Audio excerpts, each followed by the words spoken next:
여러분들 안녕하십니까? 모두들 안녕하시죠? 우리 윤주선 권사님 오래간만입니다. 제 얼굴 잊지 않으셨죠? 요즘 어디 경로당도 못 가시고 참 불편하실 것이 많을 텐데 곧 이제 뵙게 될 것 같습니다.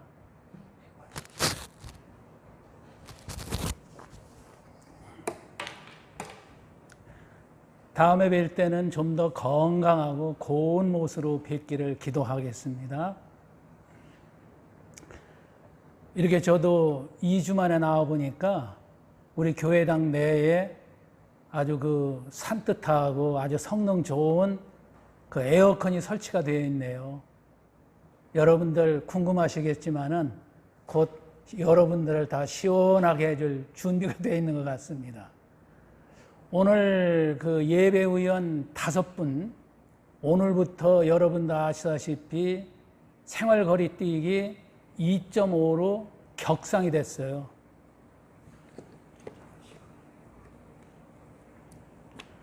그래서 우리 입구에 시에서 나와가지고 인원을 체크하고 있는데 오늘 2분 권사님께서 이걸 모르고 나오셨다가 요 가까운 인근의 김동현 아파트 소장 사무실에서 지금 예배드리고 있다고 합니다. 아무튼 감사합니다. 요즘에 교회 다닌다는 것이 얼마나 불편한지, 일상도 불편하지만 교회 다닌다는 것이 참으로 자신 있게 다닐 수 있는 그런 상황이 아닌 것 같습니다. 비난뿐만이 아니고 조롱의 대상이 된 것이 왜 이렇게 됐는지 여러 가지 원인이 있겠습니다만은 아무튼 이 엄중한 상황을 우리가 슬기롭게 주님과 함께 잘 지냈으면 더 이상 바랄 것이 없습니다. 그래서 이렇게 각자 집에서 어쩔 수 없이 예배 드릴 수밖에 없고 일상이 제한받고 있는 이 상황에서 그러면 옛날에 우리 조상 때, 우리 초대교회 때에 핍박과 압제가 많았을 때에는 어떻게 했을까 알아보니까 카타콤이라고 아시죠?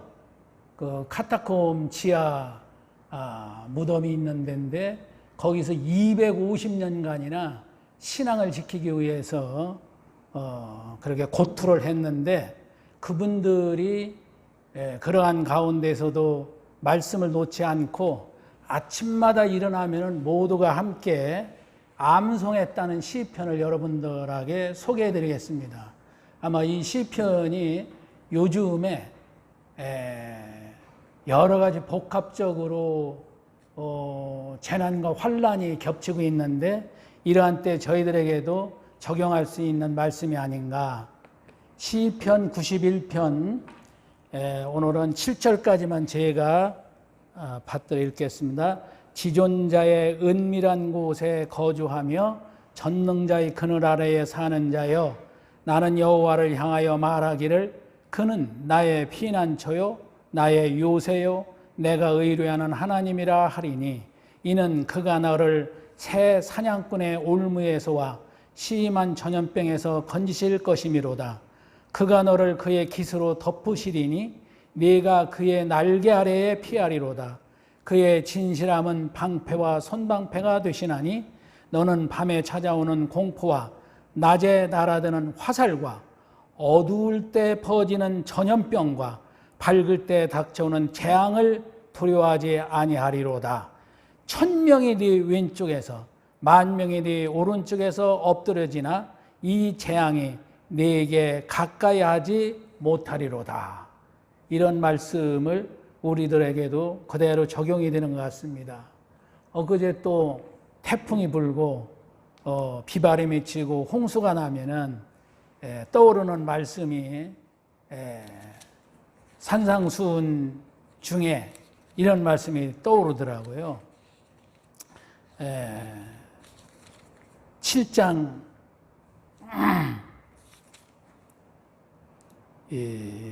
24절로 제가 읽겠습니다. 그러므로 누구든지 나의 이 말을 듣고 행하는 자는 그 집을 반석 위에 지은 지혜로운 사람 같으리니 비가 내리고 창수가 나고 바람이 불어 그 집에 부딪히되 무너지지 아니하나니 이는 주추를 반석 위에 놓을 까닭이요 나의 이 말을 듣고 행하지 아니하는 자는 그 집을 모래 위에 지은 어리석은 사람 같으리니 비가 내리고 창수가 나고 바람이 불어 그 집에 부딪힘에 무너져 그 무너짐이 심하니라. 아멘. 여러분들 어떻습니까? 이런 말씀을 들으면은 오히려 섬찟하지 않습니까? 바로 이러한 때에 우리 기독교가 지금 어려운 가운데 있을 때에 아마도 알곡과 쭉쟁이를 가리는 시대가 아닌가 이런 또 생각이 들고 우리 예수님께서 그 산상수훈 시작할 때에 팔복에 대해서 말씀이 끝나자마자 이 팔복대로 말씀을 준행하면 너희는 세상에 빛이고 세상의 소금이다 이렇게 했는데 어떻습니까? 너희가 만일 소금인데 그 맛을 잃으면 밖에 버려져 사람들의 발에 밟히리라. 이 말씀도 와닿습니다. 지금 이러한 때에 우리가 어려움을 겪고 있을 때 우리가 회개하고 반성하고 좀 더 말씀 앞에 순종하는 자세를 갖춰야 된다고 봅니다. 제가 한 20여 년 전에 영국에 갈 일이 있어서 영국에서 한 달여간 머무를 때에 머물기 전에 거기 유학생들에게 제가 우리 교회에서 하는 특강 같은 것을 2시간 한 적이 있었습니다. 그래서 그때 특강 얻은 생각이 나서 뭐냐면은 사도 바울이 많은 편지를 썼는데 이 편지 중에 특히 옥중에서 쓴 서신 내용이 어떤 내용일까? 이것을 추려보니까 4가지가 이것이 바로 우리 성도들의 신앙생활하는 데 있어서 지침이 될 뿐만 아니라 이것이 때때로 우리한테 오는 도전이 아닐까 이런 생각이 들었습니다.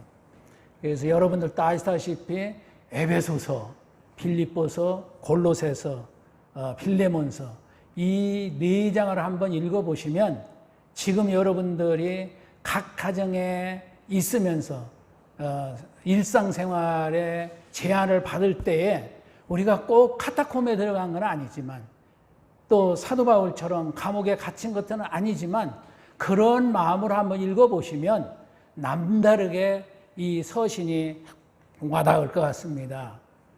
제가 비행기 타고 한 14시간 동안 가는 동안에 이 4편지를 쭉 읽어보고 나서 이런 거구나.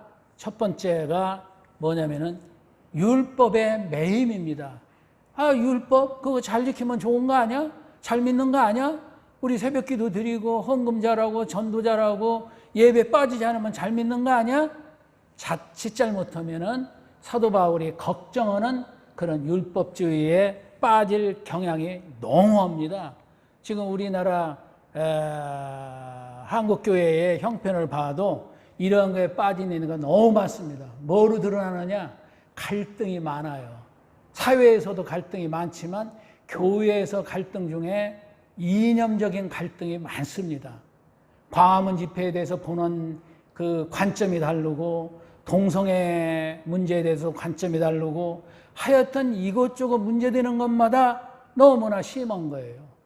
이런 갈등, 그 다음에 세대 간의 갈등, 연루자와 젊은 층과의 신앙생활은 그 각도도 다르고 관점도 다르고 참으로 이런 것 때문에 이번 기회에 예수 그리스도를 보는 관점을 하나로 좀 만들어 봐라.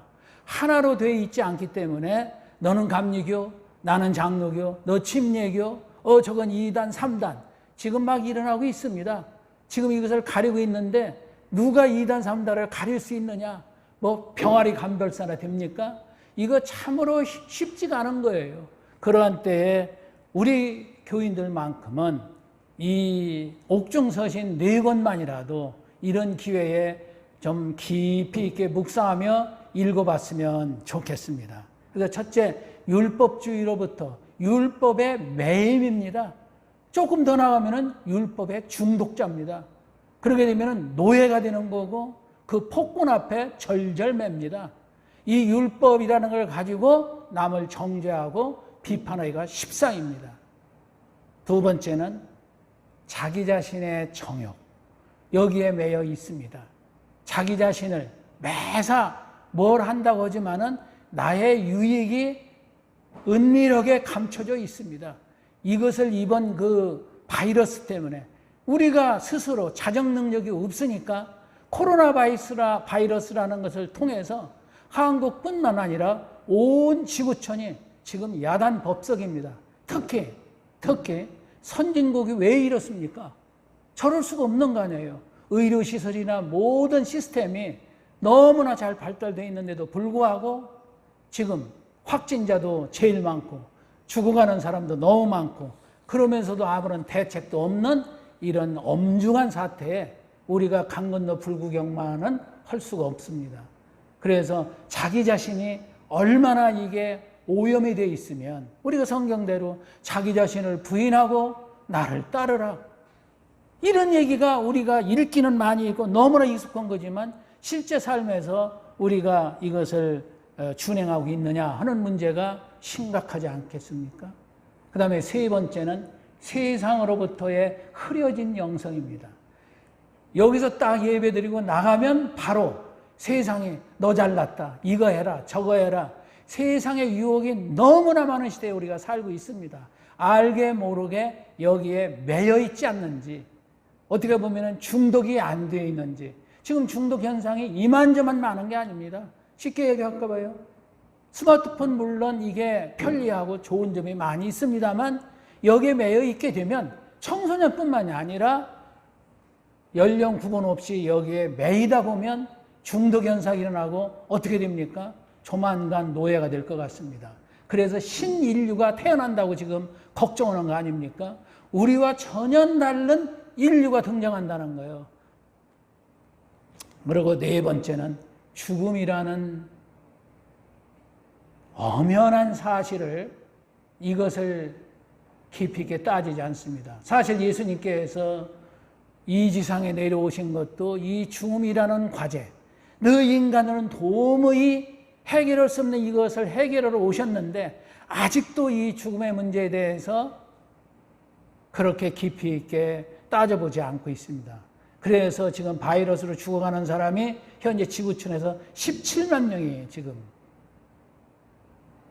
돼 있습니다. 그래서 이 죽음의 그림자가 오늘도 내일도 항상 어슬렁거리는 거예요. 이 죽음의 문제에 대해서 너희들 심도 있게 생각해보라 하는 그 기회로 삼으면 이 위기가 기회가 아닐까 싶습니다. 그러면 우리가 이렇게 비대면이든 실제로 대면을 하든 뭐 신앙생활을 할 때 예배드리고 찬양드리고 기도드리고 전도하고 봉사하고 또 일터에서 일하고 모든 것을 해도 왜 이렇게 하느냐 따져보면 딱 세 가지로 귀결이 됩니다. 뭐냐? 우리는 예수님을 그리스도로 받아서 구주로 삼고 구세주로 삼습니다. 그러면 어떻게 해야 되느냐? 우리의 구주이신 예수 그리스도를 확실히 알아라. more clearly. 좀 더 명확하게, 정확하게, 확실하게 알아야 되지 않겠느냐? 이게 첫 번째 우리의 목표가 됩니다. 이것을 2차 세계대전, 1, 2차 세계대전을 일으키고 나서 유럽뿐만 아니라 전 세계가 지금 엉망진창이 되어 있었을 때에 영국의 당시 처칠 수상이 야, 우리 영국 이래서는 안 되겠다. 우리 다시 예수를 찾자.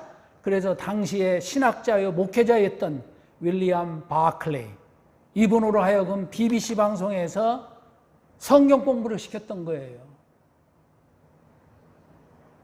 거기에서 이분이 얘기하던 결론이 뭐냐?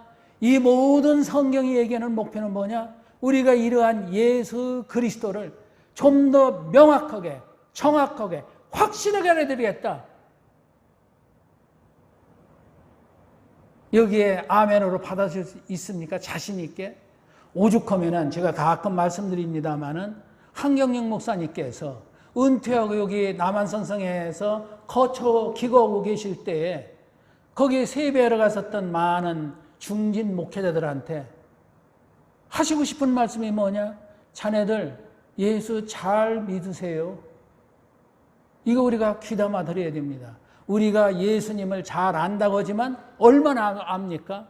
사실 성경 전체는 예수가 어떤 분이냐라는 것, 하나님의 아들이시다는 것, 이게 글자로는 쉽게 받아들일 수 있습니다만은 이 깊은 의미는 우리가 그렇게 쉽게 와닿지가 않습니다. 그래서 이 예수 그리스도를 좀 더 정확하게, 확실하게, 분명하게 알아야 된다는 거다.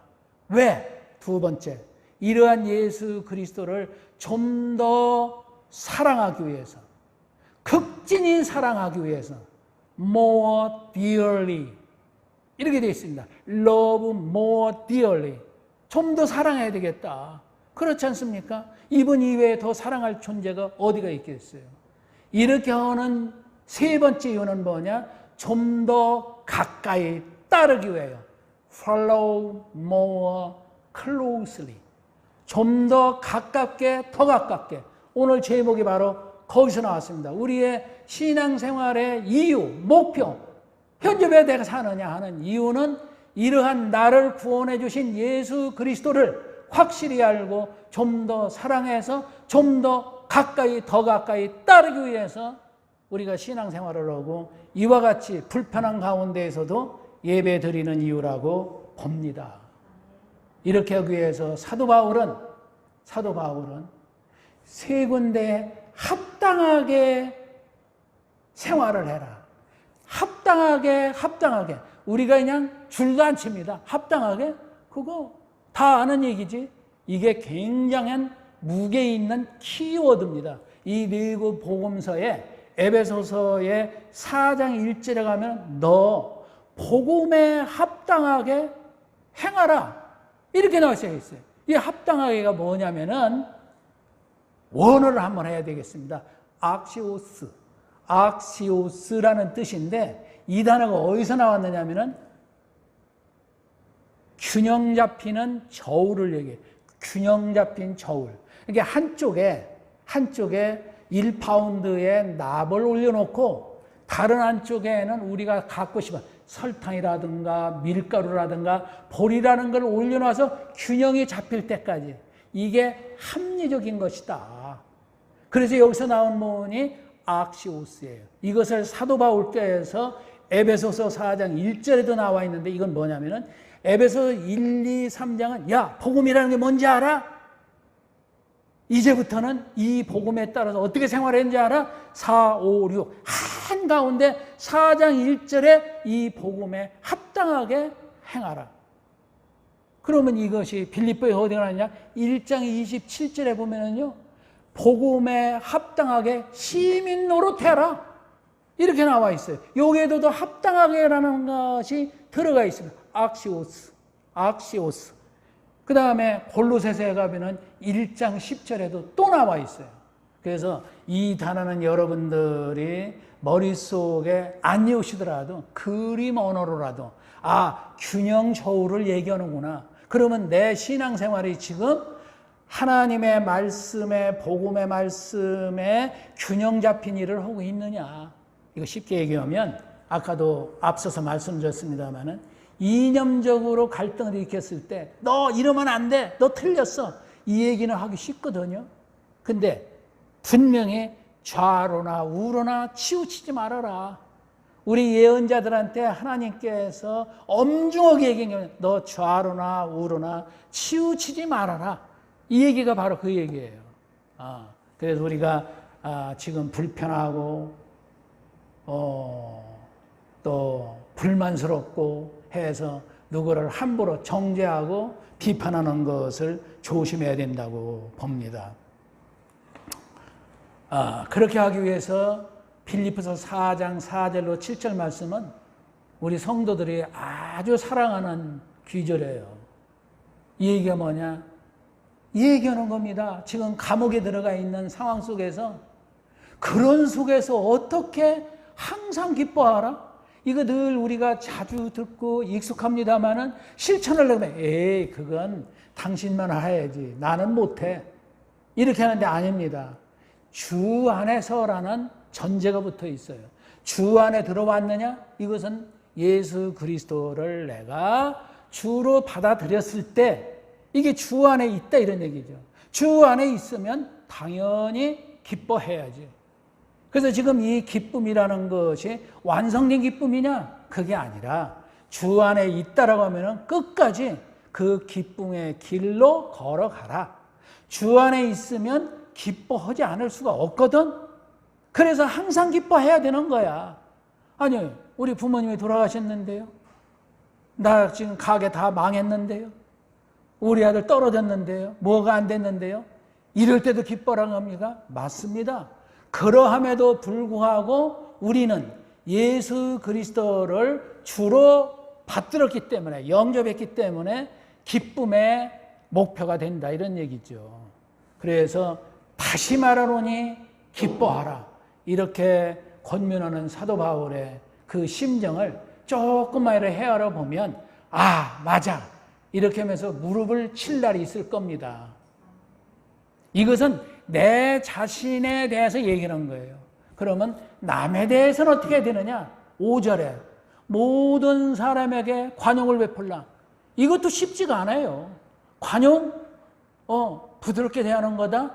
이것은 사전적인 얘기고, 실제 여기에 관용이라는 뜻풀이는 FAK라는 뜻인데, 이거 번역하는데 성서학자들이 무던히 고생했다고 합니다. 이 관용이라는 말은 내 이웃에 대한 모든 좋은 건 다해요. 용서, 이해, 관용, 또 감사, 무언가 주고 싶은 거. 내가 만나는 모든 사람들한테 차별을 두지 않고 다 주는 거예요.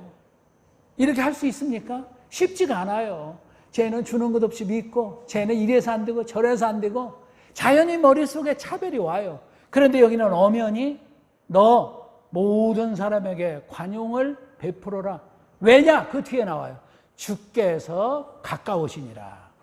이 주께서 가까우시니라. 이것도 가까이 오면은 2m 떨어지기만 하면 되는가? 아니에요. 여기에 가까운이라는 건 손에 닿을 정도인데, 아니, 이미 내 마음에 와 있거든. 어느 정도인지 알아? 내가 네 스스로를 귀하고 소중하고 사랑스럽게 생각하지, 그보다 더 사랑하시는 분이 하나님 예수 그리스도이시거든. 사랑뿐만이 아니에요. 너 지혜가 있냐? 너 온 세상 그거 다 아냐? 그래도 그 너의 지혜보다도 더 지혜로운 분이 바로 예수 그리스도가 가까이 계시거든. 세 번째, 파워입니다. 능력이, 우리 아무리 능력이 있다고 해도 우리 사랑감을 듣기가 쉽지가 않아요.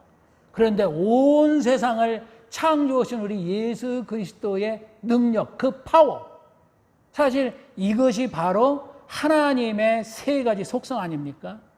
하나님의 사랑, 하나님의 지혜, 하나님의 능력. 이 세 가지를 갖고 기도해야 되는 거예요. 이러한 것을 우리가 믿고 기도할 때에 우리가 이루어진다. 이런 얘기입니다. 그래서 우리가 이랬을 때에 우리가 전도도 할 수 있는 거고, 쉽게 얘기해서 제가 자주 말씀드립니다마는, 아파트에 사시면 아파트에 들어왔을 때 본척만척 하시는 게 아니고 인사를 먼저 나눈 거, 이게 관용을 베푸는 거예요. 인사조차도 않잖아요. 우리도 지금 한 25명 나오는데도 인사 제대로 못해요. 일주일에 만나면, 아니 아침에 만났다 점심때 만나도 정말 30년 만에 만나는 이산가족 만나듯이 기뻐해야 된다는 거죠. 그런데 그렇게는 그냥 일주일 만에 만나도 소, 닭보도 터는 것이 아닌가. 이런 점도 이번 기회에 우리가 반성하고 회개해야 됩니다. 뭐 사랑 거창한 게 아닙니다. 인사만이라도 제대로 하고 이웃한테 가서, 전혀 모르죠. 모르지만 내가 먼저 한번 인사해 보십시오. 그러면 거기에서 당신이라면은 내가 예수 믿을 수가 있어. 이러지만은 저것들 보면은 내가 예수 믿고도 못 믿어. 이런 사람들이 너무너무 많다는 거예요. 그래서 세 번째는 뭐냐? 자, 첫 번째 자기 자신에 대해서는 이 주 안에서 있는 기쁨이 충만해서 빛으로 드러난다는 거예요. 그래서 너는 그리스도의 향기가 돼야 된다. 그리스도의 향기는 말로 해야 되는 거 아니에요. 얼굴 빛으로, 말로, 모든 우리의 자세를 통해서 그리스도의 향기가 절로절로 풍겨서 이웃한테 가가지고 그 사람을 하여금 이게 뭐야? 이렇게 느낄 수 있어야 된다는 겁니다. 그랬을 때 세 번째는 우리 하나님에 대해서 그러면 왜 걱정 근심하냐? 걱정 근심이라는 건 주 안에 있지 않았을 때 일어나는 겁니다. 주 안에 있느냐? 주 안에 있으면 모든 걸 너희가 간구하고 기도할 것이 있냐? 그러면 감사함으로. 감사함으로라는 건 뭐냐? 이미 내가 널 주려고 지금 기다리고 있어. 어떻게 하면은 금전 자동 출락기처럼 하나님께서는 다 응답할 준비가 돼 있는데 우리가 지금 받을 자세가 안 돼 있다는 거예요. 그러니까 그런 자세를 보고 하나님께서 우리에게 주기로 약속한 그것을 감사함으로 기다릴 때 이게 진짜 프로시코마이라는 그 기도가 됩니다. 그래서 우리가 이렇게 나에 대해서는 기쁨에 차 있고 남에 대해서는 관용을 베풀고 우리가 하나님에 대해서는 우리가 간구할 수 있는 이 세 가지 관계가 원활했을 때 7절이 그러므로 모든 지각에 뛰어난 하나님의 평강 에이레네 투데우 하나님의 평강 샬롬입니다. 이러한 평강이 있게 되면 아무리 요즘에 열대가 있고 또다시 지금 태풍이 몰려온다고 해고 또 이게 이제나 끝날까 저제나 끝날까 이 바이러스에 대해서 걱정을 하던 이런 것이 하나님의 평강 앞에 이 빛 앞에 이 어두움이 다 사라지게 되어 있는 거예요. 그럼에도 불구하고 우리 주 예수 그리스도를 믿는 우리에게는 이러한 하나님의 평강 때문에 우리의 흩어지려고 하는 이 마음과 생각이 지켜진다 이런 얘기죠. 우리를 누가 지켜줍니까? 아까 91편에도 우리가 읽었습니다마는 왼쪽에서 1000명이 거꾸러지고 오른쪽에서 10,000명이 자빠진다 하더라도 우리는 우리 주 예수 그리스도가 피난처가 되기 때문에 걱정할 것이 없다. 한 걸음 더 나아간다면 우리는 그 그리스도의 품을 기다려야 됩니다. 우리가 그 품 안에서 젖된 아이처럼 산다고 하면은 이 세상에 어떻게 환난을 당한다 하더라도 주님께서 가시기 마지막 말이 뭔지 아십니까? 요한복음 16장 33절에 너희가 환난을 당하나 세상에서는 환난을 당할 것이다가 아닙니다. 당합니다. 당하나 담대하라. 내가 세상을 이기었노라. 이러한 말씀을 우리가 부여잡고 이런 때서 부여잡고 앞으로 진군하고 나가야 될 줄로 믿습니다. 그래서 우리가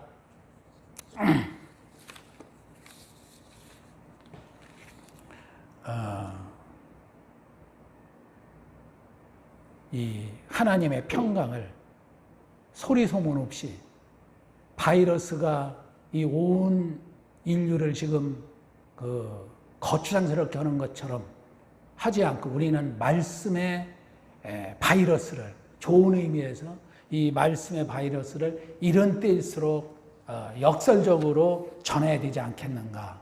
그래서 우리가 늘 찬송하는 데에도 예배를 드리는 데에도 더 깊은 의미가 우러나올 줄로 믿습니다. 자, 기도하시겠습니다.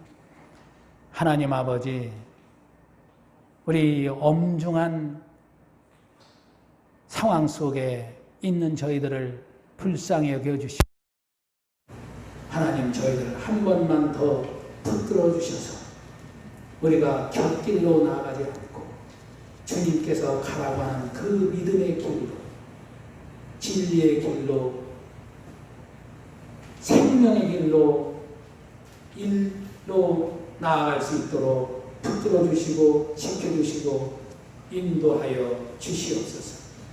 하나님 아버지, 아무쪼록 우리 모든 어르신들 건강을 지켜주시옵고 오랫동안 병중에 있는 우리 교우들 기억하여 주셔서 참으로 저희들이 또 이러한 가운데서도 실망치 않고 굳건히 생명의 주만 바라보며 나아갈 수 있도록 인도해 주시옵소서. 하나님 아버지, 우리가 이 기회를 슬기롭게 보내서 우리가 승리하는 삶을 보여줌으로써 하나님께 영광 돌릴 수 있도록 인도해 주시고 축복해 주시옵소서. 말씀이신 예수 그리스도의 이름으로 간절히 기도하옵나이다. 아멘.